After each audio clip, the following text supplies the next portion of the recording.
Jack Torrance thought, "Officious little prick." That, in case you were wondering, is the opening line of The Shining, Stephen King's chilling tale of horrors, real and imagined, in which the narrative tension is made to hum like a telegraph wire. Narrative tension is the art of getting the reader to keep turning the page because they can't wait to see what happens next. It's what makes a novel unputdownable. In this episode, we're going to look at how King establishes the three basic elements of narrative tension in the way he constructs the plot, leaving him free to manipulate them and the reader as the story unfolds. King sets up a sense of anticipation, the feeling that something bad or challenging is going to happen right from the start. Jack Torrance, it transpires, is being interviewed for a job as caretaker of the Overlook, a remote hotel high in the Rockies that closes its doors each winter because of the ferocious weather. But all is not well. Jack is an aspiring writer whose temper and recent struggle with alcoholism have already cost him his job as a teacher and almost his marriage. His wife Wendy is still haunted by the day Jack broke their 4-year-old son Danny's arm in a fit of rage. Danny has all but forgotten the incident, but Wendy hasn't, and Jack is having equal trouble forgiving himself. An old drinking buddy has pulled strings to get him the caretaking job. Although he considers it beneath him and clearly despises the person doing the interview, Jack has turned over a new leaf. Now on the wagon, he sees it as a chance to make a fresh start, to do some writing, and to make peace with his family. Okay, let's pause for a moment and see where we've got to.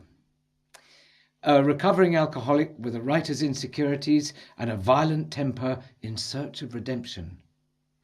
A wife who still loves him but can't forget what he's done to her and to their son. Months about to be spent cut off from the rest of the world in a deserted hotel. Already, we get the feeling there could be trouble ahead. We don't know what exactly because nothing's happened yet, but we have a mounting sense of anticipation coupled with a nagging uncertainty. That is what we mean by building the narrative tension. Equally, we're invested in the main characters. In other words, we already care about what happens to them. Jack, whose flaws are all too human but who is doing his best to overcome them, and Wendy, trying to hold herself and her family together during a time of crisis. What of son Danny? Well, no sooner do the Torrances arrive at the Overlook than we learn that, as well as being super intelligent for a 5-year-old, Danny also possesses the gift of second sight. We know this thanks to the hotel's genial old cook, Halloran, who has a chat with Danny just before he leaves to take up a winter job in Florida. Halloran too has what he calls the Shining, although to nowhere the same degree as Danny. Sensing that things may not go too well for the family, Halloran makes Danny promise to send him a psychic message if he gets into trouble. We know, of course, that it's only a matter of time before something bad happens. But what form will the trouble take? And will Danny's increasingly horrific premonitions be played out for real? As the last of the regular staff leave the hotel, we get the sense that it is the Torrances who are actually embarking on a journey, one that, for better or worse, will change them forever.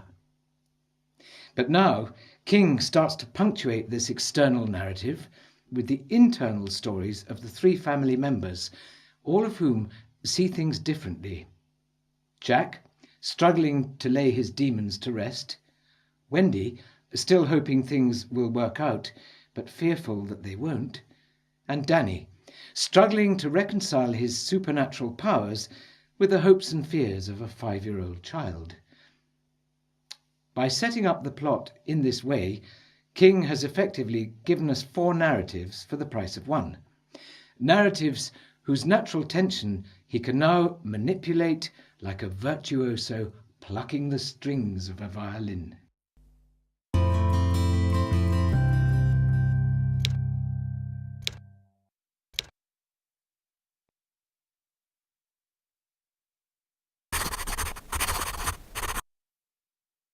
Remember, using anticipation and uncertainty to create narrative tension only works if the reader has an emotional investment in the characters concerned.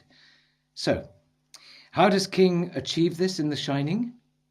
You can see for yourself by thinking about each of the Torrances in turn and then making notes on how King gets us to care about them.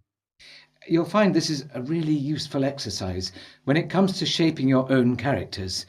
You can compare your notes with the ones we've made in the downloadable notes.